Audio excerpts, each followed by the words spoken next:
ونصلي ونسلم على رسوله الكريم وعلى آله وصحبه اجمعین وبعد۔ پچھلے باب میں حضرت شاہ صاحب رحمہ اللہ نے یہ فرمایا تھا کہ رسول اللہ صلی اللہ علیہ وسلم سے جو باتیں ہم تک پہنچی ہیں وہ دو قسم کی ہیں۔ ایک وہ ہیں جن کا تعلق تبلیغ رسالت سے ہے، اور دوسری وہ ہیں جن کا تعلق تبلیغ رسالت سے نہیں ہے۔ دونوں کی وضاحت بھی شاہ صاحب نے فرمائی اور دونوں کی مثالیں بھی ذکر فرمائی، اور یہ وضاحت فرمائی کہ آگے آنے والی بحثوں میں ہمارا اصل موضوع بحث پہلی قسم کی نصوص ہوں گی، یعنی ان کا تعلق تبلیغ رسالت سے ہے۔ یہ پچھلی بات کا خلاصہ اور حاصل ہے۔ اب یہ منتظمین سے پوچھنا تھا، پچھلی دفعہ سوال جواب رہ گئے تھے، یہ آخر میں کر لیں یا اتنے حصے کے بارے میں پہلے تھوڑا سا وقت سوال جواب کے لیے مختص کر کے پھر آگے چلیں؟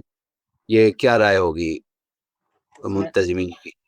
آخری آدھا گھنٹہ اسی کام کے لیے، سوالات کے لیے۔ ٹھیک ہے، چلو ٹھیک ہے، آخری آدھا گھنٹہ سوال جواب کے لیے رکھ لیں گے، تو ہم آگے شروع کرتے ہیں۔ اس میں جو اگلا باب ہے ہمارے سامنے وہ ہے الفرق بین المصالح والشرائع۔ اس میں ان نصوص کا تعلق تبلیغ رسالت سے ہے، ان کی یا ان سے معلوم ہونے والے اور ان کے مدلول جو احکام بنتے ہیں ان کی شاہ صاحب نے مزید تقسیم فرمائی ہے، اور ان احکام کی دو قسمیں کی ہیں۔ دوسری قسم کو میں پہلے بیان کر کے پھر پہلی کی طرف آؤں گا۔ دوسری قسم کے احکام وہ ہیں جن میں کوئی خاص عمومی جو شریعت کا مقصد ہوتا ہے وہ بھی پیش نظر ہوتا ہے، لیکن محض وہ پیش نظر نہیں ہوتا، بلکہ اس عمل کی جو خاص شکل اور ہیئت ہے، ایک خاص منضبط ہیئت اس کی اور خاص منضبط مقدار اس کی، یہ بھی مقصود ہوتی ہے اپنی ذات کے اعتبار سے۔ اس کی مثال ہے جیسے نماز، اللہ کی یاد، یہ بھی قرآن کی بات نصوص سے معلوم ہوتا ہے کہ نماز کا مقصود اللہ کی ذات ہے، لیکن کیسے کیسے ہو جائے اللہ کی ذات حاصل ہو جائے وہ بات نہیں ہے، بلکہ اس کی ایک خاص شکل ہے کہ پہلے آپ کا قیام ہوگا، پھر رکوع ہوگا، پھر سجود ہوگا، وغیرہ وغیرہ، ایک متعین لگی بندی منضبط شکل ہے، اور اس میں پھر بھی مقادیر کا تعین ہے۔ مثلا کل 5 نمازیں ہیں، اور ہر نماز کے اندر بھی پھر تعینات ہیں کئی کئی۔ مثلا فجر کی 2 رکعتیں جو فرض ہیں، ظہر کی 4 ہیں، عصر کی 4 ہیں، مغرب کی 3 ہیں، عشاء کی 4 ہیں۔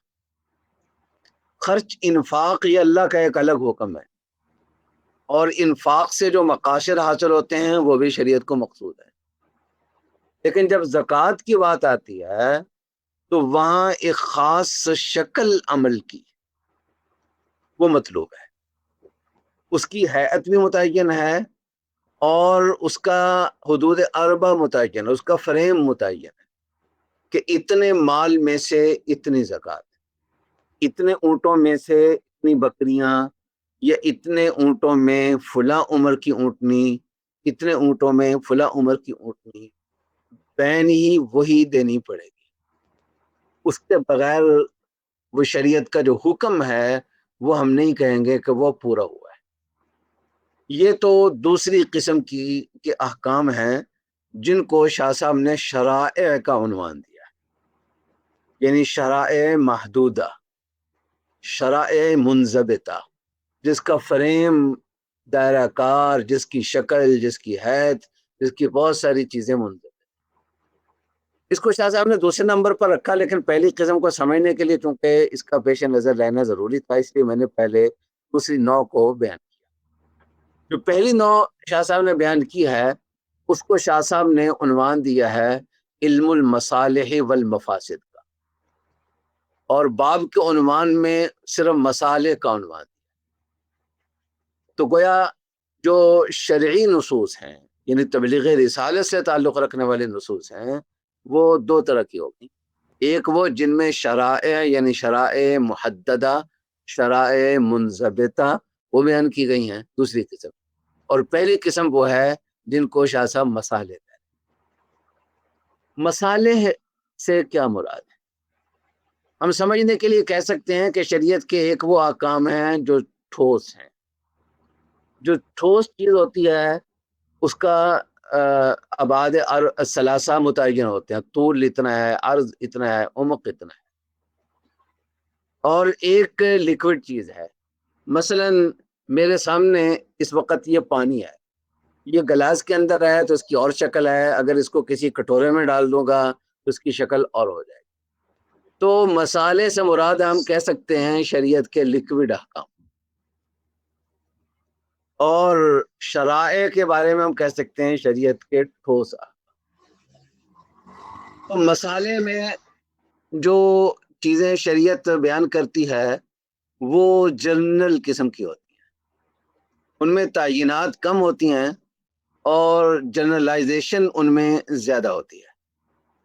اس کو شاہ صاحب جن الفاظ سے بیان کر رہے ہیں اس کو ہم ذرا پڑھ لیتے ہیں، اور مزید جو تفصیل اس کی شاہ صاحب کریں گے وہ بھی ساتھ ساتھ دیکھتے چلے جاتے ہیں۔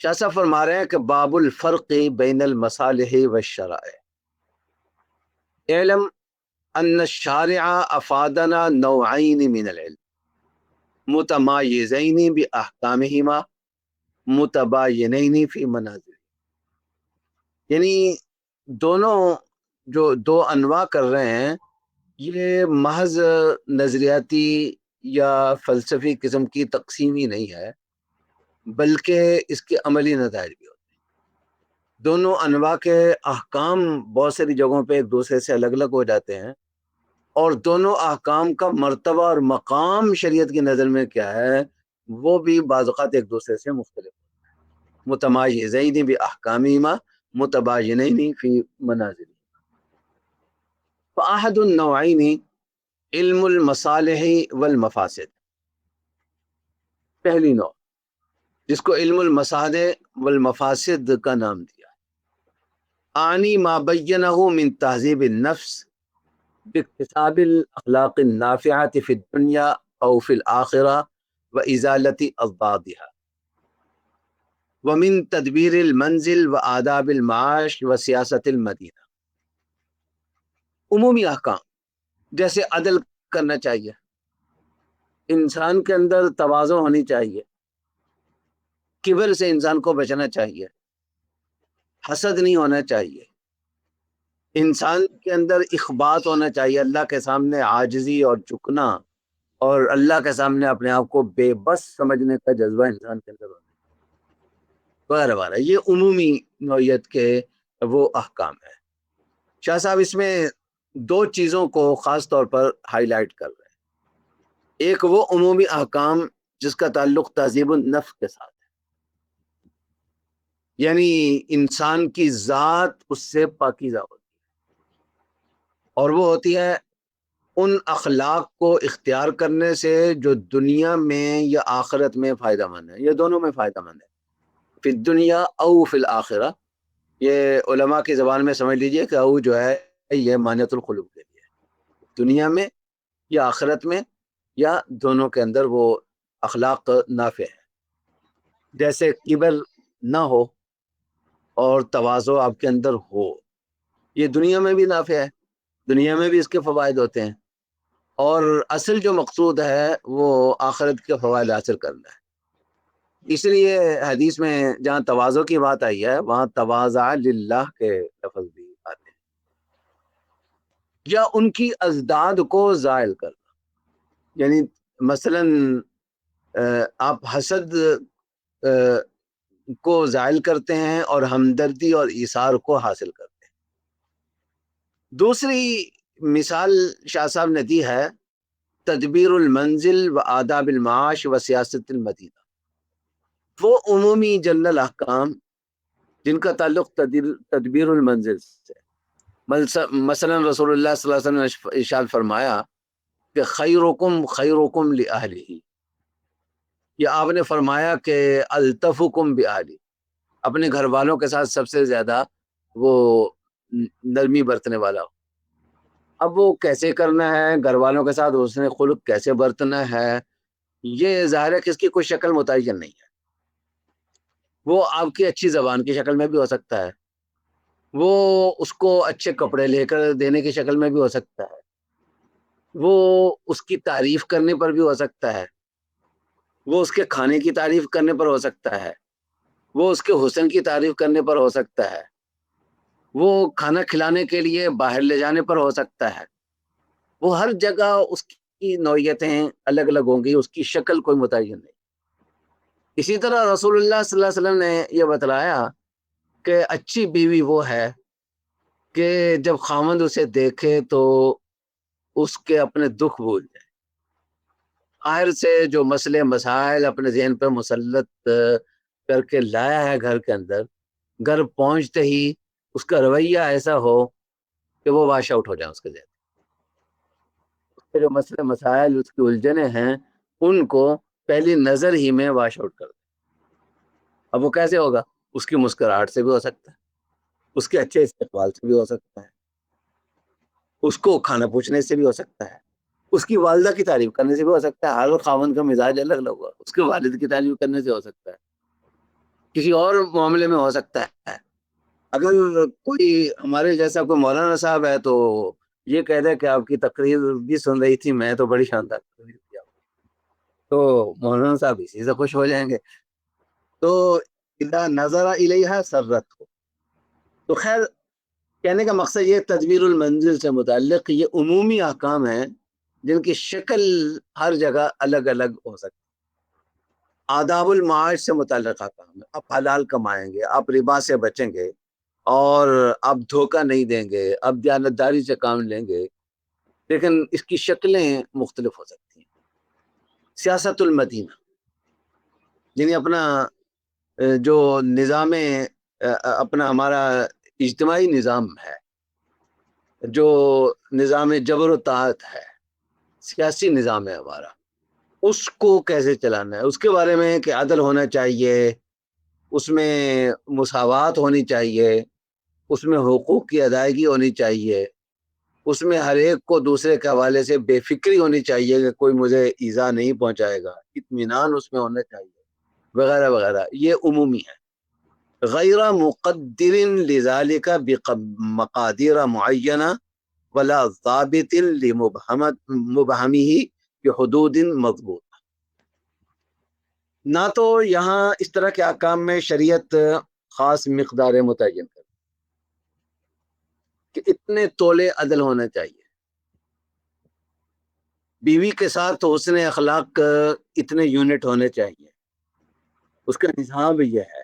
یہ اس طرح کی چیزیں شریعت متعین نہیں کرتی، اور اسی طریقے سے اس کا حدود اربع بھی متعین نہیں کرتی کہ یہ حالت یہ پوری پائی جائے کہ یہ ارکان ہیں، یہ شرائط ہیں، قیام بھی ہوگا، رکوع بھی ہوگا، سجود بھی ہوگا، اور اس ترتیب سے ہوگا تو سمجھا جائے گا کہ آپ کی نماز ہے۔ اتنے بجے سے لے کر اتنے بجے تک کھانے پینے وغیرہ سے رکیں گے تو سمجھا جائے گا کہ روزہ ہے۔ یہاں پر ایسا نہیں، حدود مضبوط اردو والا نہیں ہے، عربی میں ضبط کے معنی ہوتے ہیں کسی چیز کو متعین کرنا، اس کی حدود متعین نہیں ہے۔ ولا ممیز لمشکلہ بامارات معلومہ، یہ مشکل بھی اردو والے مشکل نہیں ہے، اردو والے مشکل کو عربی میں صعب کہتے ہیں۔ مشکل سے مراد ہے جس میں ابہام ہو کہ یہ چیز ہوئی یا نہیں ہوئی۔ نماز کے ذریعے سے جو یاد الہی مطلوب ہے اس کی شریعت نے متعین علامتیں کر دی ہیں کہ یہ شکل پائی جائے گی تو ہم مانیں گے کہ اقیم الصلاۃ لذکری ہو گیا. ویسے 10,000 تسبیح بھی بیٹھ کر پڑھ لو تو وہ اقیم الصلاۃ لذکری نہیں ہوگا. لیکن یہ پہلی قسم کے جو علم المصالح والمفاسد ہیں ان میں ایسا نہیں ہوتا. متعین علامات کے ذریعے شریعت یہ کہہ دے کہ یہ پائی جائیں گی تو سمجھیں گے کہ خاوند نے اپنی بیوی کے ساتھ حسن خلق برتا ہے, یہ بیوی نے اپنے خاوند کا جی خوش کر دیا ہے, اس کے غم بھلا دیے ہیں, فلاں کام کرے, فلاں ایکٹنگ کرے تو ہی ایسا ہوگا. اس طرح کی کوئی چیز علامات شریعت نے متعین نہیں کی. بل رغب فی الحمائد وزہد فی الرذائل, بلکہ عمومی انداز میں جو اچھائیاں ہیں ان کی ترغیب دی ہے, اور جو اس کے برعکس برائیاں ہیں ان میں بے رغبتی پیدا کرنے کی شریعت نے کوشش کی, اللہ تعالیٰ نے کوشش کی, اس کو بیان کیا ہے. تارکن کلامہ الی ما یفہم منہ اہل اللغہ, اس کی جو تفصیلات ہیں چاہے اس کی حدود مضبوطہ کے ساتھ ضابطہ بندی اور تعیین ہو, یا علامات کے ذریعے اس کی تعیین ہو, یا مقادیر کے تعیین ہو, اس کو اللہ تعالیٰ نے یا اللہ کا رسول صلی اللہ علیہ وسلم نے اس کے لغوی مفہومات پر چھوڑ دیا کہ اہل لغت اس کو کیا سمجھ, کس طرح سے سمجھ. مثلا خوش اخلاق تھے, جس سے بیوی خوش ہو جائے کہ وہ خوش اخلاق تھی. اب یہ نہیں ہے کہ فلاں فلاں چیز پائی جائے گی تو خوش اخلاقی ہوگی, فلاں ہوگی تو نہیں پائی جائے گی. یہ کسی چیز کا پایا جانا یا نہ پایا جانا بعض اوقات کسی زبان کے جاننے والے خود فیصلہ کر لے. اس کمرے میں گرمی لگ رہی ہے نہیں لگ رہی, تو ایک یہ ہے کہ کوئی ہمیں بتائے کہ روم ٹمپریچر اگر اتنا ہے تو گرمی لگ رہی ہوگی, 25 پہ ہے, 26 پہ ہے تو گرمی نہیں لگ رہی ہوگی, اگر 30 پہ ہوگا, 35 پہ ہوگا تو گرمی لگ رہی ہوگی وغیرہ. ایسا نہیں ہے, بلکہ کمرہ ٹھنڈا ہونا چاہیے کا مطلب ہے کہ ٹھنڈا لگ رہا ہے تو ٹھنڈا ہے. جو ٹھنڈے کا مفہوم سمجھتا ہے وہ فیصلہ کر سکتا ہے, اور اس میں فیصلے میں فرق ہو سکتا ہے. میری ٹھنڈک ہو سکتا ہے کہ وہ 27-28 پہ ہو, کسی کی ٹھنڈک ہو سکتا ہے کہ 23-24 پہ ہو, ہر ایک کا وہ الگ الگ ہوتا ہے. مدیرا للطلب او المنع على انفس المصالح لا على مضان منصوبة لها وامارات معرفة اياها. پہلی قسم میں علم المصالح میں شریعت کا انداز یہ ہے کہ جو چیز شریعت حاصل کرنا چاہتی ہے, مثلا تواضع حاصل کرنا چاہتی ہے, عدل حاصل کرنا چاہتی ہے, حسن خلق حاصل کرنا چاہتی ہے, یہ جس چیز سے روکنا چاہتی ہے, مثلا حسد سے روکنا چاہتی ہے, کبر سے روکنا چاہتی ہے, تو خود ان مصالح پر دار و مدار رکھا ہے. مدیرن علی انفس, خود مصالح پر دار و مدار رکھا ہے. یہ نہیں کہ ان مصالح کے پائے جانے کی کوئی خاص ہیئتیں ہیں کہ یہ اس طرح کا کام کرو تو یہ خوبی نظر آئے گی. تواضع اگر یہ کرو گے, اس طرح سے جھکو گے کسی کے سامنے تو یہ تواضع, اس طرح سے نہیں. تواضع کا جو عمومی مفہوم ہے خود وہ مطلوب ہے, اس کی کوئی خاص شکل جو ہے وہ اس پر شریعت نے دار و مدار نہیں رکھا. کما مدح القیس والشجاع وامر بالرفق والتودد والقصد فی المعیشہ. یہ 5 مثالیں دی ہیں شاہ صاحب نے کہ شریعت نے القیس کو پسندیدہ قرار دیا. القیس کے معنی ہے تیقظ, بیدار مغزی, ہوشیاری. آدمی کو مغفل قسم کا نہیں ہونا چاہیے, بھولا بالا سادہ قسم کا, کچھ پتہ ہی نہیں ہے کیا ہو رہا ہے کیا نہیں ہو رہا, بلکہ انسان کو بیدار مغز ہونا چاہیے, چوکسی اس کا ترجمہ کر لیں, چوکس. اسی طریقے سے شریعت نے شجاعت کو محمود قرار دیا, بہادری کو محمود قرار دیا, یعنی پسندیدہ قرار دیا. اسی طرح نرمی کا حکم دیا. تودد, کہ آپ کا رویہ، آپ کا جو انداز ہے وہ ذرا سوشل قسم کا اتنا کم از کم ہو کہ جس کے ساتھ آپ کا میل جول ہو. بے شک آپ بڑا حلقہ احباب نہ بنائیں، لیکن جو آپ سے ملے ہیں وہ آپ بھی اس سے محبت کریں اور وہ بھی آپ سے محبت کریں. المؤمن مألف ولا خیر فی من لا یألف ولا یؤلف. تو یہ تودد، التودد الی الناس نصف العقل. یہ حدیث سندن مجھے نہیں اس وقت یاد کہ کیسی ہے، لیکن بہرحال ایک حدیث کے الفاظ ہیں کہ لوگوں کے ساتھ دوستانہ انداز یہ آدھی عقل ہے، عقل مندی کا آدھا ہے اس میں. والقصد فی المعیشہ، کمانے میں اور خرچ کرنے میں میانہ روی ہو. کمانے میں ایسے لگے کہ بس اپنے آپ کو پاگل کر لیا، جیسے بہت سارے ہمارے کاروباری لوگ لگے ہوئے ہوتے ہیں، یہ بالکل نکھٹو بن کر لیٹے ہوئے ہیں.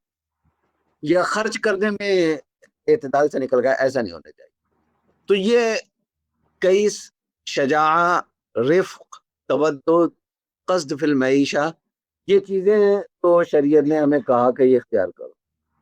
لیکن ولم یبین ان الکیس مثلا ما حدہ الذی یدور علیہ. جس طرح نماز میں ایک دائرہ، ایک حد متعین کرتی تھی شریعت نے، یہاں شریعت نے ایسا نہیں کیا. وما مظنته التي يؤاخذ الناس بها. مظنہ کے معنی ہوتے ہیں کسی چیز کے پائے جانے کے جہاں زیادہ چانسز. یہ فقہاء کے اسلام میں کہتے ہیں یہ اس چیز کا مظنہ ہے. یہ جی تہمت کا مظنہ ہے. یہ قضاء کے احکام میں کئی جگہ پر ایسا ہوتا ہے. تہمت، یہ ہم اردو میں جب تہمت بولتے ہیں عام طور تہمت لفظ برا معنی میں لیا جاتا ہے، لیکن شریعت کی اصطلاح ہے ایک مستقل کہ زیادہ چانس جو ہے وہ اگر کسی شہادت میں یہ ہے کہ کسی کی فیور میں دی گئی ہو یا کسی کی لاگت بازی میں دی گئی ہوگی، تو یہ کہیں گے کہ یہ غلطی کا مظنہ ہے. مثلا بعض قریبی رشتہ داروں کے حق میں بہت سارے فقہا گواہی قبول نہیں کرتے، بیٹے کی باپ کے حق میں گواہی قبول نہیں کرتے. یا جن دو شخصوں کے درمیان یہ ثابت ہو جائے کہ ان میں لاگت بازی ہے، دشمنی ہے، ایک دوسرے کے مد مقابل ہیں، تو ایک کی گواہی دوسرے کے خلاف قابل قبول نہیں. اس کو یہ فقہ کی اصطلاح میں یا اسلامی علوم کے تقریباً تمام علوم کے اندر اصطلاح استعمال ہوتی ہے، اس کو مظنہ کہا. تو کیس، بیدار مغزی، چوکسی پائے جانے کا مظنہ کیا ہے کہ یہ کام تمہیں کرنا ہوگا، یہ کام کرو گے تو ہم سمجھیں گے. مثلا قیام، رکوع، سجود خاص ترتیب سے کرو گے تو ہم کہیں گے کہ ہمارے ذکر کو تم نے قائم کیا، وغیرہ ہم نہیں مانیں گے کہ تم نے کیا. تو اس طریقے یہ مظنہ متعین کر دیا. لیکن کیس کے بارے میں یا شجاعت کے بارے میں یا دوسری چیزوں کے بارے میں شریعت نے اس کا مظنہ متعین نہیں کیا. وما مظنۃ التي يؤاخذ الناس بها وكل مصلحة حسن الشرع عليها وكل مفسدة ردعنا عنها فإن ذلك لا يخلو من الرجوع إلى أحد أصول ثلاثة. اب تک یہ بیان فرمایا کہ پہلی قسم کے جو علوم ہیں، علم المصالح والمفاسد، یہ جنرل قسم کے ہوتے ہیں. ان کی مقادیر متعین نہیں ہوتی، ان کا مظنہ متعین نہیں ہوتا، ان کی شکل متعین نہیں ہوتی. اب یہاں سے یہ بیان فرما رہے ہیں کہ عام طور پر جن مسالے کا حکم دیتے ہیں، شریعت حکم دیتی ہے، بے شمار ہیں مسالے. لیکن ان مسالے کے اندر جو شریعت نے بیان کی ہیں یہ بنیادی طور پر تین چیزوں کی طرف لوٹتی ہیں. یعنی مقاصد کے بھی مقاصد ہیں جو حاصل ہو رہے ہوتے ہیں. ویسے تو حسد نہیں ہے، کبر نہیں ہونا چاہیے، حقد نہیں ہونا چاہیے، تواضع ہونی چاہیے، عدل ہونا چاہیے، حسن خلق ہونا چاہیے، حیا ہونی چاہیے. بہت لمبی فہرست مسالے کی بیان کر سکتے. لیکن یہ جتنی بھی مسالے بیان کی ہیں، پورا علم المصالح والمفاسد جو ہے یہ تین بنیادی اصولوں کی طرف لوٹ. احدها فإن ذلك لا يخلو من الرجوع إلى أحد أصول ثلاثة أحدها تهذيب النفس بالخصال الأربع النافعة في المعاد أو سائر الخصال النافعة في الدنيا. پہلی چیز ہے کہ ان مسالے سے تہذیب نفس حاصل ہو رہی ہے. تہذیب نفس کیسے حاصل ہوتی ہے؟ یا تو ان عادتوں کے ذریعے جو دنیا میں فائدہ مند ہے، یا ان 4 بنیادی خصلتوں کے ذریعے جو معاد میں یعنی آخرت میں انسان کے لیے فائدہ مند ہے. یہ السعادہ سے متعلق جو باب ہے، اس باب کے اندر شاہ صاحب رحمہ اللہ نے یہ 4 خصال کا یعنی معاد کے اندر انسان کے لیے جو فائدہ مند چیزیں ہیں ان کے بنیادی اصول 4 بیان فرمائے شاہ صاحب. ان میں سے ایک طہارت ہے. اس میں شاہ صاحب کا کہنا یہ ہے کہ بہت سارے کام ایسے ہوتے ہیں کہ جب وہ انسان کرتا ہے جائز ہے وہ کرنا، لیکن جب انسان کرتا ہے تو اس کے نتیجے میں ملأ اعلیٰ سے ربط انسان کا کمزور ہو. جو دوسری ایک دنیا ہے جس سے انسان کا کچھ نہ کچھ ربط رہنا چاہیے، اس دنیا کے اندر رہتے ہوئے بھی وہاں کنیکشن رہنا چاہیے، وہ کمزور پڑ جاتا ہے. مثلا قضاء حاجت جب انسان کرتا ہے، یا انسان اپنے معدے سے ہوا کا اخراج کر کے اپنے آپ کو ہلکا محسوس کرتا ہے، یا اپنی جنسی خواہش کی تکمیل کرتا ہے، تو اس کے نتیجے میں پھر شریعت کہتی ہے کہ اب اپنے آپ کو پاک کرو. یہ ایک خاص قسم کی ناپاکی ہو گئی. ایک ناپاکی وہ ہے جو ہمیں نظر آتی ہے، جس کو نجاست حقیقیہ فقہا کے اصطلاح میں کہتے ہیں. اس سے بھی اپنے آپ کو پاک کرنا ہے، لیکن یہ ایک دوسری قسم ہے. تو طہارت ایک اصول یہ ہے خصال اربع. اور دوسرا ہے اخبات. بندے کا اللہ کے ساتھ جو تعلق ہونا چاہیے وہ ایسا ہونا چاہیے، کیا سب کہتے ہیں، جیسا کہ ایک عامی کا بادشاہ کے سامنے ہوتا ہے. ایک عامی آدمی بادشاہ کے سامنے کھڑا ہے تو وہ یہ سمجھتا ہے کہ جو کچھ میرا ہے وہ بادشاہ ہے اور میں اس کے سامنے بے بس اور عاجز. اس طریقے سے اپنے آپ کو اللہ کے سامنے رکھنا یہ اخبات ہے. وبشر المخبت. یہ مطلب نہیں ہے کہ اب اخبات ہی چاہیے، نہیں، اخبات کی خاص شکلیں وہ اگلی دوسری نو میں آ رہی ہیں، وہ بھی متعین کر دی ہیں. قربانی یہ بھی اخبات کی ایک شکل ہے، حج یہ بھی اخبات کی ایک شکل ہے. وہاں شکل مطلوب ہے، لیکن یہاں علم المسالے کی بات کر. اسی طریقے سے تیسری چیز شاہ صاحب نے بیان فرمائی ہے سماحت. سماحت کا ہم سادہ لفظوں میں اگر ہم سمجھنا چاہیں تو یہ کہہ سکتے ہیں، شاہ صاحب کی مراد یہ ہے کہ اللہ کی خاطر آپ کسی چیز کو چھوڑنے کے لیے یا اپنے کسی جذبے سے دستبردار ہونے کے لیے کتنا، اس سماحت میں سخاوت بھی آ جاتی ہے. اللہ کی خاطر پیسے سے جو آپ کی محبت ہے اس کو چھوڑنے کے لیے تیار. عفت بھی اس میں آ جاتی ہے. آپ کے کچھ جنسی تقاضے ہیں لیکن اللہ کی وجہ سے آپ انہیں چھوڑنے کے لیے وہ ہیں. آپ کا ترفع کو جی چاہ رہا ہے لیکن بعض اوقات اللہ کی وجہ سے آپ اسے چھوڑ رہے ہوتے. اور چوتھی چیز ہے عدالت. کیونکہ شاہ صاحب نے 4 کا ذکر کیا ہے اس لیے مناسب سمجھا کہ جو شاہ صاحب بات پہلے کر چکے ہیں اس کا تھوڑا سا یہاں اعادہ کر.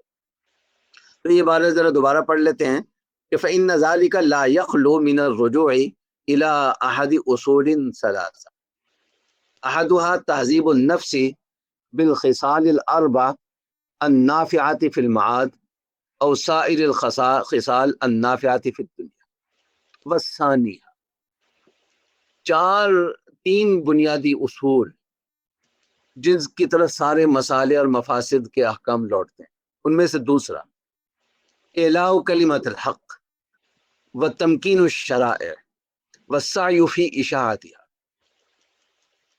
کہ اللہ کی بات اس دنیا میں اونچی ہونی چاہیے، یہ اللہ کو مطلوب. اور اللہ کے جو احکام ہیں ان کو اس زمین میں جماؤ حاصل ہونا چاہیے. یعنی کسی جگہ پر وہ عملی شکل میں موجود ہوں، ظاہر اور باہر انداز. اور تیسرا یہ کہ اللہ کے احکام کے پھیلاؤ کی کوشش ہونی. اللہ کا نام تو بلند ہو گیا، لیکن کسی کو یہ نہیں پتا کہ اللہ حکم کیا دیتے ہیں اور کس چیز سے روکتے ہیں.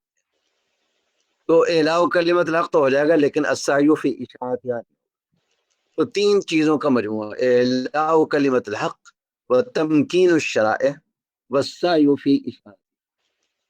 تو کچھ مسائل اور مفاسد وہ ہیں جن کا تعلق مقصد المقاصد میں سے اس دوسری چیز کے ساتھ. تیسرا، وثالثها انتظام امر الناس و اصلاح ارتفاقاتهم و تہذیب رسوم. مسالے اور مفاسد کی نوعیت کے، پہلی نوعیت کے جو احکام ہیں، ان کا جو تیسرا سرچشمہ ہے یا تیسرا ان کا مرجع ہے جہاں کی طرف لوٹتے ہیں، یعنی ان کے مقاصد کے بھی مقاصد میں، وہ ہے کہ دنیاوی طور پر ظاہری جو دنیا کی ہماری زندگی ہے اس میں عمومی لوگوں کا جو معاملات ہیں ان میں انضباط ہونا چاہیے، نظم و ضبط ہونا چاہیے، اور ارتفاقات کا جو انداز ہے وہ درست ہونا چاہیے. ارتفاقات کا لفظ شاہ صاحب بہت کثرت سے استعمال کرتے ہیں، اس پر مستقل باب پہلے گزر چکا ہے. انسان کی فطرت ہے کہ وہ اپنی کچھ ضرورتوں، کچھ حاجات اور کچھ خواہشات کی تکمیل، دنیا کی چیزوں کو اپنے لیے استعمال کرتا ہے، اور اس کے لیے اس نے کچھ طریقے بھی متعین کر. یہ اتفاقات کہلاتے ہیں، مثلا کھانا پینا، لباس، شادی بیاہ. یہ کہہ رہا ہے کہ انسٹیبل انٹرنیٹ کنیکشن. یہ کس پہ، زوم پہ چلا ہوا؟ آواز آ رہی ہے ساتھیوں کو میری؟ ہیلو، آ رہی ہے بس؟ ٹھیک ہے. وہ تہذیب رسومی، اتفاقات کے لیے لوگوں نے اپنے طریقے بھی متعین کیے ہوئے ہیں. چلیے ایسے کرنا ہے، فلاں کام ایسے کرنا ہے. مسائل اور مفاسد کا تعلق اس چیز کے ساتھ. تو شاہ صاحب فرما رہے ہیں کہ جتنے بھی مسائل اور مفاسد ہیں، ان تین میں سے کسی نہ کسی کی طرف لوٹ رہے ہوتے ہیں. ان کی طرف لوٹنے کا مطلب کیا ہے؟ تو وہ معنی رجوعها الیہا ان یکون للشیء دخل فی تلک الامور، کہ اس مصلحت کا یا اس مفسدے کا ان امور میں کوئی دخل ہو، یا تو اس کو اثباتاً لہا اور نفیاً نہیں، یا تو مصلحت ثابت ہو رہی ہے اور یا کسی مفسدے کی نفی ہو رہی ہے. بأن يكون شعبة من خصلة منها أو ضدا لشعبتها أو مظنة لوجودها أو عدمها أو متلازما معها أو مع ضدها أو طريقا إليها أو إلى الإعراض عنها. والرضا في الأصل إنما يتعلق بتلك المصالح. یہاں سے یہ جو دو انواع ہیں ان کے متعلق ایک اہم نقطے کی طرف آ رہے ہیں. دوسری نو میں بھی اس کو بیان کریں گے کہ احکام شریعہ میں ہمیشہ حسن ضرور ہوتا ہے، اور جس چیز سے شریعت منع کرتی ہے، اللہ منع کرتے ہیں، اس میں قبح ضرور ہوتا ہے. اس حسن و قبح کے لیے غالباً شاہ صاحب نے یہاں لفظ رضا اور سخط کا استعمال کیا، اور یہ لفظ اس لحاظ سے زیادہ موزوں ہے کہ حسن اور قبح وہ الگ بحث ہے کہ ذاتی ہوتا ہے یا وہ شرعی ہوتا ہے، عقلی ہوتا ہے یا شرعی ہوتا ہے، وہ ایک کلامی بحث ہے. لیکن بہرحال ایک مومن حسن کو جب اختیار کرتا ہے تو وہ اللہ کی رضا کے لیے کرتا ہے. مقصود حسن کے پیچھے بھی مقصود اللہ ہوتا ہے. اور اسی طرح قبا سے بچ رہا ہوتا ہے تو اس کے پیچھے بھی مقصود اللہ ہی ہوتا ہے. تو اس لیے شاہ صاحب نے حسن اور قبا کی بجائے شاید اسی کے متبادل کے طور پر رضا اور سخط کا لفظ استعمال کہ جو دوسری نوع آئے گی اس میں تو اللہ کی رضا کا تعلق یا اللہ کی ناراضگی کا تعلق متعین شکل سے ہو. مثلا اس انداز سے نماز پڑھو گے تو اللہ راضی ہوں گے، اگر اس کو چھوڑ دو گے تو اللہ تعالیٰ ناراض ہوں گے. یہ محض اس کے پیچھے جو مصلحت ہے نماز کے پیچھے براہ راست رضا کا تعلق اس سے نہیں ہے، وہ کافی نہیں. بس آگے شاہ صاحب اسی کو بیان کریں گے کہ 2 رکعت فجر کی نماز یہ 5 منٹ میں ہو جانی تھی، لیکن وہ تو اس نے نہیں پڑھی. البتہ فجر کا جو وقت تھا صبح صادق سے لے کر طلوع آفتاب تک یہ 1.5 گھنٹہ مثلا تھا، تو یہ 1.5 گھنٹہ پورا جو ہے وہ تسبیح میں لگا رہا، الا اللہ کی ضربے لگاتا رہا. تو کیا اس سے اللہ راضی ہو جائیں گے؟ تو وہاں رضا جو متعلق ہے وہ خاص حید کے ساتھ ہے، خاص مقدار کے ساتھ ہے، خاص علامات کے ساتھ ہے. لیکن یہاں پہلی قسم میں شاہ صاحب فرماتے ہیں کہ ایسا نہیں ہوتا. والرضا فی الاصل انما یتعلق بتلک المسائل. اصلاً تو رضا جو متعلق ہوتی ہے وہ ان مسائل سے متعلق ہوتی ہے کہ یہ مصلحت حاصل ہو رہی ہے، عدل حاصل ہو رہا ہے، حسن خلق حاصل ہو رہا ہے، اس کام میں حیا پائی جا رہی ہے. والسخط انما یناط بتلک المفاسد. تو سخت ہے، اللہ کی ناراضگی ہے، وہ ان مفاسد بے حیائی پائی جا رہی ہے، اس میں حسد پایا جا رہا ہے، اس میں کبر پایا جا رہا ہے، اس میں غفلت پائی جا رہی ہے اللہ، تو یہ مفسدہ پایا جا رہا ہے، تو یہ مفسدہ اللہ کو پسند نہیں. تو رضا اور سخط کا تعلق اصل میں کسی حیت، کسی عمل، کسی مقدار، کسی شکل، کسی علامت سے نہیں ہوتا، بلکہ بذات خود اس مصلحت اور بذات خود اس مفسدے سے. فی الاصلی کا لفظ شاہ صاحب نے بولا ہے، والرضا فی الاصل، یعنی اصل جو شریعت کا حکم ہے یا اصل جو مرتبہ ہے اس کا علم المصالح کا، کیونکہ شروع میں کہا تھا کہ دونوں کے مرتبے الگ الگ ہیں، وہ یہی کہ مصلحت کی ذات کے ساتھ مرتب وہ ہوتا ہے، کسی شکل کے ساتھ نہیں. لیکن بعض اوقات ایسا ہو جاتا ہے کہ اجتہادی طور پر ایک شریعت نے متعین کر دیا، شریعت نے تعین کر دی، وہ تو دوسری قسم میں آ جائے گا. لیکن بعض اوقات ایسا ہوتا ہے کہ اجتہادی طور پر واضح ہے کہ اس میں بے حیائی ہوگی، تو اس عمومی طور پر کہہ دیا جاتا ہے کہ یہ کام نہیں کرنا.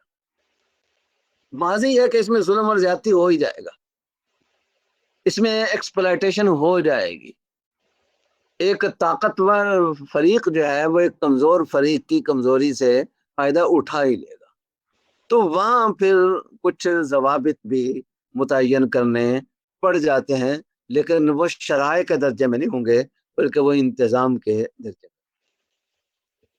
والرضا فی الاصل انما يتعلق بتلك المصالح والسخط انما يناط بتلك المفاسد قبل بعث الرسل وبعده سواء.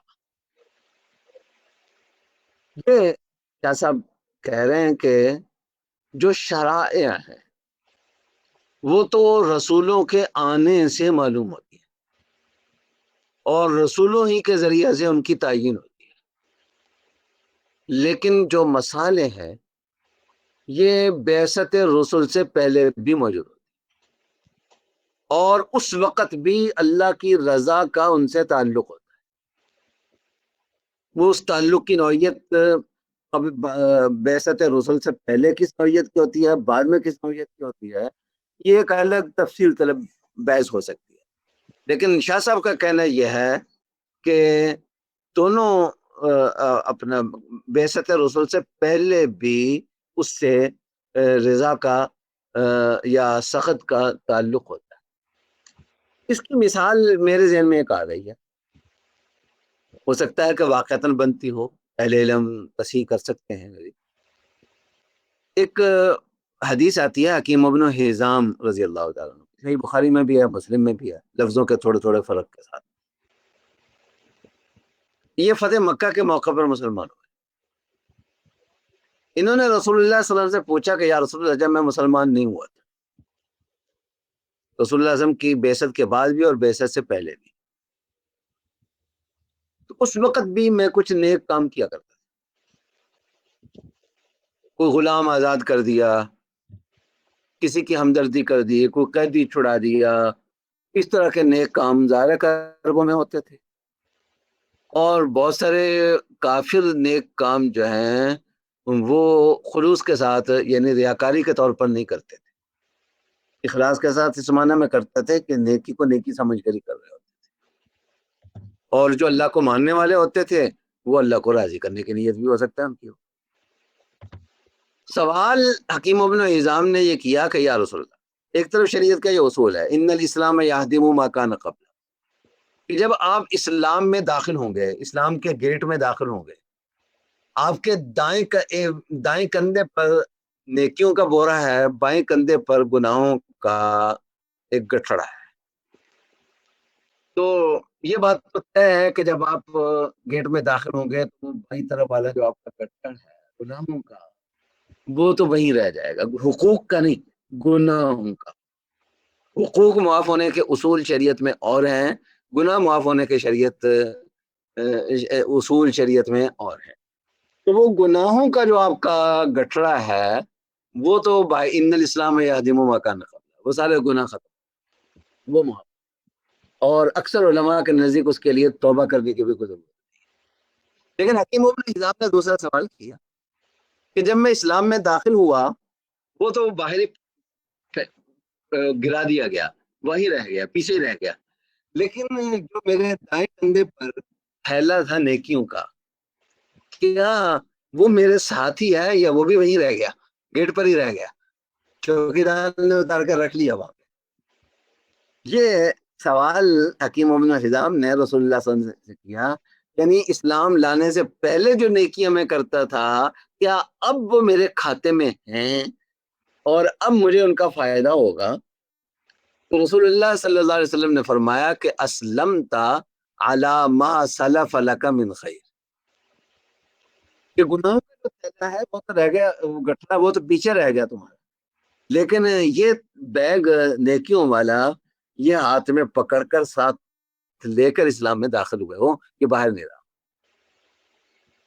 اس حدیث پر کچھ مسائل ہیں، وہ الگ بحث ہے، لیکن اس کی تشریح غالباً جہاں تک مجھے یاد پڑتا ہے حضرت علامہ انور شاہ کشمیری رحمہ اللہ نے فرمائی.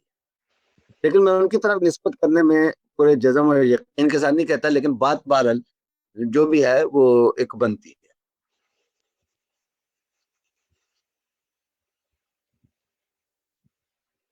ممکن ہے شاہ صاحب کی تعبیر ذرا مختلف اور میری تعبیر میں ذرا فرق آ جائے. وہ یہ ہے کہ نیکیاں دو طرح کی، ایک وہ نیکیاں ہیں جن کو رسول ہی متعارف کرواتے ہیں اور ان کی تعیین باقاعدہ، جس کو شاہ صاحب نے یہاں شرائع کہا ہے. ان کے بارے میں تو اصول یہ ہے کہ کیونکہ یہاں بحث یہ چلیے کہ بعد نصوص سے معلوم ہوتا ہے کہ وہ پچھلی نیکیاں معتبر نہیں، کیونکہ مشرک کا تو کوئی عمل مقبول ہی نہیں ہے، وہ معتبر نہیں ہوگی.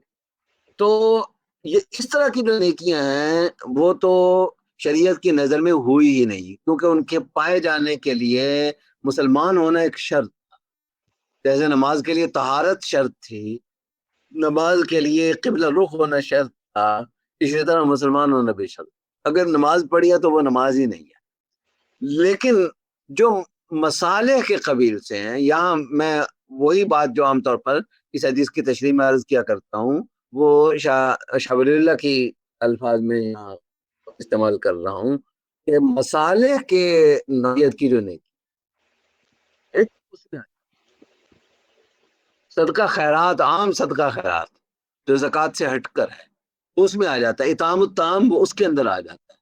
تو حکیم ابن حزام کو جو رسول اللہ صلی اللہ علیہ وسلم نے فرمایا، بخاری کی روایت میں آتا ہے کہ حکیم ابن حزام نے جو مثالیں دی ہیں کہ میں غلام آزاد کر دیا کرتا، یہ تو مجھے یاد ہے غلام آزاد کرنے کا لفظ ہے، اور اسی طرح کی ایک دو اور نیکیوں کا ذکر کیا ہے، تو اس کی بات ہو رہی ہے۔ تو میں نے یہ مثال یہاں پر دیا ہے کہ شاہ صاحب یہ فرما رہے ہیں کہ بعثت رسول سے پہلے اور بعثت رسول سے ان جو اللہ کی رضا ہے، اللہ کی پسندیدگی ہے یا حسن ہے، وہ ان مصالح کے ساتھ متعلق ہوتا ہے، اس کی کسی خاص شکل اس میں مطلوب نہیں۔ اب غلام آزاد کیا، اللہ کو اس وقت بھی اچھا لگا،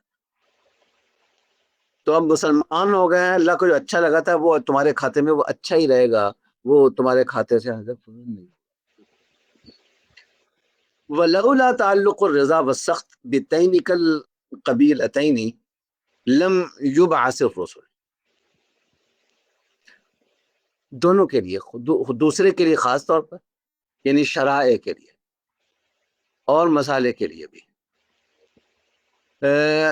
حسن جو ہے وہ تو ہم شاید اپنی عقل سے معلوم کر سکیں، اس میں حسن پایا جاتا ہے، لیکن اللہ کی رضا بھی اس سے متعلق ہے۔ جیسا فرماتے ہیں کہ اس کے لیے بعثت رسول کا ہونا ضروری، اس کا وہ جاننے کے لیے۔ وذلك لأن الشرائع والحدود انما كانت بعد بعث الرسل وما كان في التكليف بها والمؤاخذة عليها ابتداء اللطف، ولكن المصالح والمفاسد كانت مؤثرة مقتضية لتهذيب النفس أو تلبيسها أو انتظام أمورهم أو فسادها قبل بعث الرسل۔ یہ جو مصالح اور مفاسد ہیں، بعثت الرسل سے پہلے بھی ان کے فوائد، ایک تو یہ کہ ان سے تہذیب نفوس حاصل ہو رہی، اور وہ اسلام لانے کے بعد بھی وہ فائدہ مند رہے گی۔ خیارہم فی الجاہلیت خیارہم فی الاسلام اذا فقہوا، اور اسی طرح جو مصالح اور مفاسد پہلے تھے، اس سے جو ہے بعثت رسول سے پہلے انتظامی امور یا فساد امور جو ہے وہ حاصل ہو رہا تھا۔ فاقتضى لطف اللہ ان یخبروا بما یہمہم ویکلفوا بما لا بد منہ، لیکن اس بات کی ضرورت محسوس کی جا رہی تھی کہ یہ جو مصالح اور مفاسد ہیں، ان کا کوئی ایک متعین شدہ ایڈیشن بھی ہو، کہ اتنا ذکر ضروری ہے اور اس شکل میں ضروری ہے۔ تو اس لیے دوسری قبیل کے جو احکام ہیں، یعنی شرائع کے قبیل کے، وہ بھی ضروری تھے۔ وَلَمْ يَكُنْ يَتِمُّ ذَلِكَ إِلَّا بِمَقَادِرَ وَشَرَائِعَ فَاقْتَضَى اللُّطْفُ تِلْكَ الْقَبِيلَةَ بِالْعَوَضِ، مصالح کے حصول کے لیے جو شرائع ہیں یہ ضروری ہے۔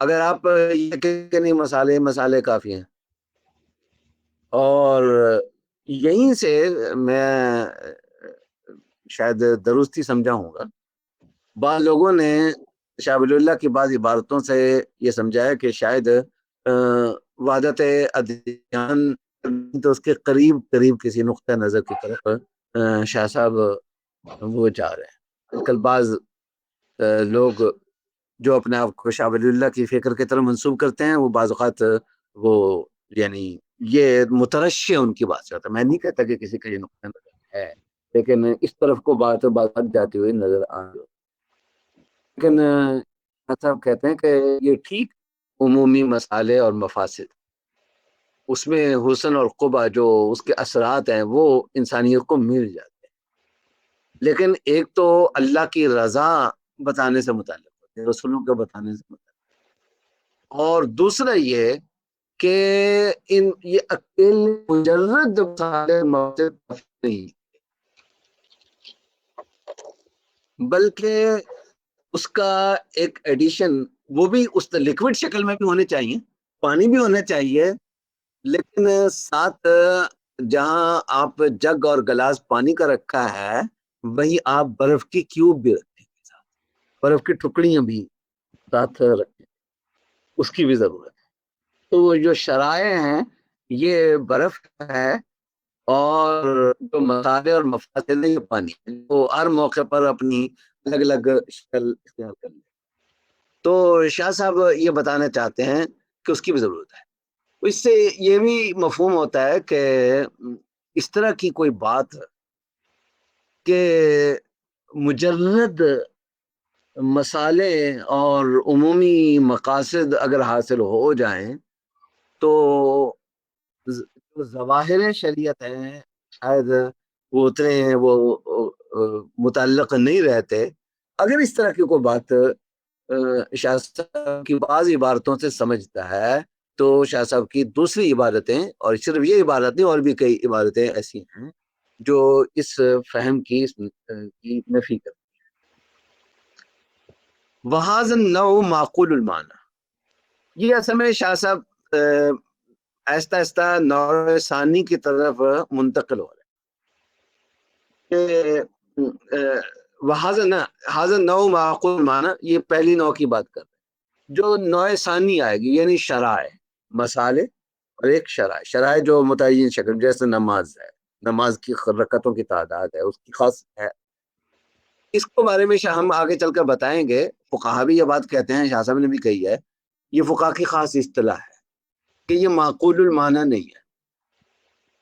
معقول المعنی نہ ہونے کا مطلب نہیں ہوتا کہ نعوذ باللہ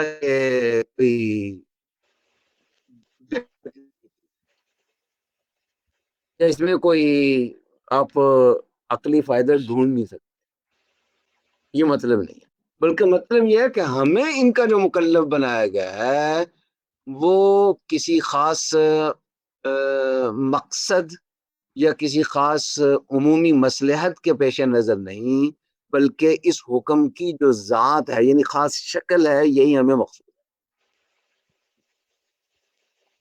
نماز کی ہیئت جو ہے وہ اپنی ذات میں مقصود ہے۔ اس کے لیے فقہا دوسرا لفظ استعمال کرتے ہیں کہ یہ کام امر تعبدی ہے، اگرچہ اس طرح کے حکام تھوڑے ہیں شریعت، لیکن ہے یہ امر تعبدی ہے۔ اس پر بات چونکہ اس کا اصل تعلق نوع ثانی کے ساتھ ہے اس لیے وہاں جا کر بات کریں گے، لیکن جو پہلی قسم کا علم شریعت یعنی جس کا تعلق مسالے اور مفاسد کے ساتھ ہے یہ معقول المعنی ہوتا ہے، یعنی یہ خاص شکل اس کی متعین نہیں ہوتی بلکہ عمومی مصلحت کا ہمیں پتہ ہے، اور ہم اپنی عقل سے اس کے بارے میں بہت سارے فیصلے کر سکتے ہیں۔ نماز کے بارے میں ہم اپنی عقل سے فیصلہ نہیں کر سکتے کہ آج چونکہ میں نے ایک رکعت فجر کی انتہائی خشوع و خضوع کے ساتھ پڑھی ہے، حضور قلب کے ساتھ پڑھی ہے، لہذا میری یہ ایک رکعت ہی 10 کے برابر ہو گئی ہے، ایک رکعت پڑھ کے اسلام پھر اب دوسرے کی ضرورت نہیں، یہ وہاں میں نہیں کر سکتا۔ لیکن میں یہ کر سکتا ہوں کہ پچھلی دفعہ اپنی بیوی کو فلاں چائنیز ریسٹورنٹ پر یا فلاں جگہ پر لے کر گیا تھا، اور اس دفعہ صرف پیزا گھر منگوا لیا ہے، اسی سے کام چل جائے گا، اسی سے خوش ہو جائے گا۔ پہلے اس طرح سے خوش ہوئی تھی اور اب موڈ کا جو آف پن ہے اس کا وہ ذرا تھوڑا سا ڈیفرنٹ ہے، اس لیے گھر پیزا منگوانے سے بھی کام چل جائے گا، باہر جانے کی ضرورت نہیں ہے۔ اس میں ہم عقل کو استعمال اس انداز سے کر سکتے ہیں، زیادہ کر سکتے ہیں، اتنی ہم وہاں استعمال نہیں کر سکتے۔ تو یہ معقول المعنی اور غیر معقول المعنی، غیر معقول یہ اردو مفہوم میں نہیں ہوتا بلکہ یہ علوم اسلامیہ کی اور خاص طور پہ فقہا اور اصولیین کی ایک مستقل اصطلاح ہے۔ وَهَذَا النَّوْعُ معقول المعنی، یعنی یہ جو مسائل اور مفاسد کا علم ہے یہ عقل سے سمجھ میں آنے والا، البتہ اس میں عقل سے سمجھ میں آنے میں درجات متفاوت، بعض باتیں ہر آدمی کو بہت آسانی سے سمجھ میں آ جاتی ہیں، بعض کے لیے خاص قسم کی ذکا اور خاص قسم کی ذہانت کا، ذہن کی بلندی کا ان کی اپروچ کا، عقل کی اپروچ کا ہونا ضروری ہوتا ہے، اور بعض کے لیے اس کے ساتھ ساتھ جو ہے وہ اللہ کی طرف سے انوار کے فیضان کا ہونا ضروری ہوتا ہے، جیسا کہ انبیاء کے قلوب پر ہوتا ہے. تو یہ مختلف درجات ہوتے ہیں. پھر یہاں پھر شریعت کی ضرورت پڑ جاتی ہے، کیونکہ یہ مسالے کا علم معقول المعنی، لیکن اس کے سمجھنے میں چونکہ عقول متفاوت ہیں، کچھ جگہ ایسی بھی آتی ہیں جہاں عام انسان کی عقل وہ کافی نہیں ہوتی. اس لیے یہاں پر پھر ضرورت پڑ جاتی ہے کہ شریعت ہمیں ان مسالے اور مفاسد پر متنوع. اس کے بغیر اکیلی عقل جو ہے وہ بعض اوقات انسان کے لیے کافی نہیں ہوتی. وهذا النوع معقول المعنى تقل العقول العامية بفهمه، ومنه ما لا يفهمه إلا عقول الأذكياء الفائض عليهم الأنوار من قلوب الأنبياء. یہ من جو ہے وہ بیانیہ ہے، الفائض علیہم الانوار کا یہ بیان ہے. نبہہم الشرع فتنبہوا ولوح لہم فتفتنوا. اللہ نے شریعت نے متعین کیا، لوگوں کو سمجھ میں آ گیا، یا اللہ نے اشارے کیا، سمجھنے والے سمجھ گئے. ومن اتقن الاصول التي ذکرناها لم يتوقف في شيء منها. پہلے پچھلے ابواب میں جو اصول ایسا فرماتے ہیں کہ آپ نے ذکر کیا، ان کو اگر کوئی آدمی اچھے طریقے سے سمجھ لے تو مسالے اور مفاسد کے سمجھنے میں ایک تو وہ ہے جس کو عام آدمی بھی سمجھ سکتا ہے، جس کے لیے ذرا ذہن کی بلندی ضروری ہے. وہ ذہن کی بلندی یوں حاصل ہو سکتی ہے کہ ہم نے جو اصول پہلے بیان کیے ہیں پچھلے ابواب کے اندر، پچھلے مباحث کے اندر، ان کو اگر ذہن میں رکھتے ہیں تو ان کو سمجھنا بھی آسان ہو سکتا ہے. کہ اب تک شاہ صاحب نے جو گفتگو کی ہے یہ پہلی نو پر ہے، یعنی علم المصالح والمفاسد، اور اس کے بالمقابل جو دوسرا ہے وہ علم الشرائع والحدود. اور یہ میرا خیال یہ ہے کہ یہاں چونکہ ایک سٹاپ آ گیا ہے تو یہ مولانا عمار صاحب نے فرمایا تھا کہ آدھا گھنٹہ سوال جواب کے لیے رکھ لیں گے، تو 9 بج گئے ہیں، آدھا گھنٹہ تقریباً رہ گیا ہے. تو وقت یہ کہ سوال جواب اگر منتظمین کی اجازت ہو تو سوال جواب شروع کر لیں، وگرنہ اگلا بھی کر لیں، لیکن اگلا کریں گے تو آدھا گھنٹہ اس پہ لگ جائے گا.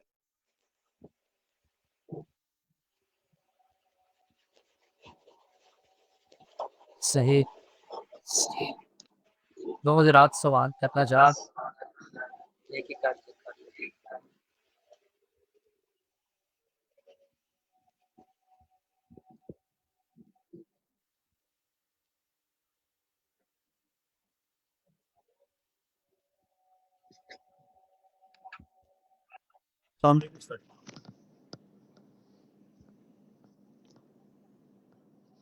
جی وقاص صاحب. جی وقاص عرض کر رہا ہوں. کچھ عبارات کی بات آپ نے بھی اشارہ کیا، کچھ دیگر عبارات حجت اللہ ہی میں ہے، شاہ صاحب کی ایک اور عبارت بھی ہے باب البر والاسم میں. وہ فرماتے ہیں کہ اگر کسی قوم کے علاقے کے جو سمجھدار لوگ ہیں وہ کسی چیز پر کسی معاملے میں متفق ہو جائیں کہ یہ خیر ہے تو وہ خیر بن جاتی ہے. اس معاملے میں اس طرح وائس ورثہ بھی ہو جاتا ہے. تو کیا اس کا اور آج جو ہم نے پڑھا اس کا کچھ آپس میں جوڑ یا کہیں پر یا اس کی تھوڑی سی وضاحت؟ ہاں، اس طرح کی عبارت جس طرح شاہ ولی اللہ کی ہے، یہ باقیوں تک ہو سکتا ہے آواز پہنچی ہو نہ پہنچی، اس لیے میں دہرا دیتا ہوں سوال ان کا کہ شاہ ولی اللہ نے باب البر والاسم میں فرمایا کہ کسی کے سمجھدار اور بڑے لوگ اگر کسی چیز کے بارے میں طے کر لیں کہ اس میں خیر ہے تو وہ خیر ہوتی ہے، اور اگر اس کے برعکس طے کر لیں تو وہ خیر سے خالی سمجھی جاتی ہے. تو اسی طرح کی عبارت ابن القیم یا ابن تیمیہ کی بھی ہے کہ جہاں بھی عدل ہو، مساوات ہو، یا فلاں فلاں چیز ہو تو فسم شرع اللہ. تو بس وہی جہاں یہ چیزیں پائی جائیں سمجھ لو کہ یہی اللہ کی شریعت ہے. بلکہ اس سے بھی آگے بڑھ کر متعدد صحابہ سے منقول ہے، غالباً حضرت عبداللہ ابن مسعود سے تو یقیناً ہے، اور فقہائے حنفیہ نے تو اس کو اہم اصول کے طور پر لیا ہے. ما رآہ المؤمنون، یہ بعض حضرات کہہ رہے ہیں کہ آواز نہیں آ رہی، باقیوں کو آ رہی ہے آواز میری؟ ہیلو جی جی آواز آ رہی، سب کو آ رہی ہے. اچھا آواز آ رہی ہے، ٹھیک ہے بھائی. تو میں یہ عرض کر رہا تھا کہ یہ اصول ہے متعدد صحابہ سے مروی ہے، اور حنفیہ نے تو اس کو عام اصول کے پر لیا ہے. ما رآہ المؤمنون حسن عند اللہ حسن، کہ جس کو عام مسلمان حسن سمجھ لیں تو اس کو وہ اللہ کے نظر میں بھی حسن ہی. اور یہ اصول اپنی جگہ پر ہے. دیکھتے نا، اگر اس باب کو ہم دیکھیں تو اس سے ہمیں معلوم یہ ہوتا ہے کہ اس کا مطلب یہ ہے کہ شرائع کو معطل کیے بغیر جہاں یہ اصول لاگو ہوتا ہے وہاں لاگو ہوگا. یعنی مثلاً اگر کسی جگہ کے لوگ یہ کہہ لیں کہ خیر اس میں ہے کہ نماز کا وقت جو ہے وہ نماز اذان میں تو 5 منٹ لگ جاتے ہیں، تو اس کی بجائے ایک گولا چھوڑ دیا کریں. گولا چھوڑنے میں جو ہے وہ چند سیکنڈ لگے گا، ٹھا کر کے ہو جائے گا. تو اس میں بہت سارے مقاصد جو ہیں وہ شریعت کے اس میں حاصل ہو رہے ہیں. تو اس فیصلے سے خیر اور شر جو ہے وہ تبدیل نہیں ہوگا. تو یعنی شاہ صاحب کی اس عبارت کا اس باب کے ساتھ مل کر تو مطلب یہی بنتا ہے کہ شرائع کو آگے بحث آئے گی کہ شرائع یا مقادیر یا اشکال جو متن کی گئی ہیں اس پر ان کے نظر میں ہو جاتا ہے کہ شریعت کو یہ ہوتا ہے ویسے ہی کر دی گئی ہے. اصل مقصود انواع میں داخل کرنا تھا، مسالے میں داخل کرنا تھا. وہ اس کی مثالیں بھی شاید آگے آ جائیں، وہ ایک الگ بحث ہے. لیکن جس چیز کے بارے میں یہ طے کر لیں ہم، ایک یہ موضوع متعین کہ بہت شرائع ہیں وہ، یعنی اپنی شکل کے ساتھ شریعت نے اس کو مقصود قرار دے دیا ہے، اس کو معطل کیے بغیر غالباً شاہ صاحب کی مراد ہے کہ یہ ہوگا. جی کوئی اور سوال؟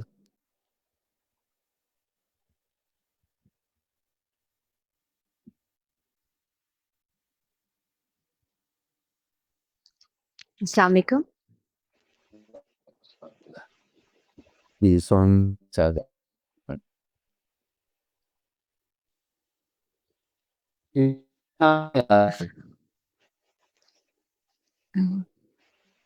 جی اگر میری آواز آ رہی ہے تو میں سوال کر لوں.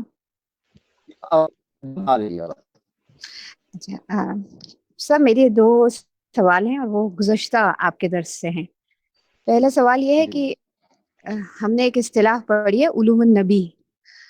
کیا یہ اصطلاح صرف شاہ صاحب کے ہاں ہے یا لائک وز وہ احادیث مبارکہ کو ہی دوسرے الفاظ میں علوم النبی کہتے ہیں؟ کیونکہ شاید یہ شاہ صاحب کے ٹریٹائز کے علاوہ یعنی میرے علم میں نہیں ہے کہ ایون وہ لوگ جنہوں نے آپ کی لیگیسی کو جاری و ساری کیا ہے وہ بھی علوم النبی کی ٹرم استعمال نہیں کرتے. دوسرا سوال یہ ہے کہ علوم النبی کی انہوں نے جو بائفرکیشن کی وہ یہ کی کہ ما سبیلہ تبلیغ الرسالہ اور ما لیس من باب تبلیغ الرسالہ. جی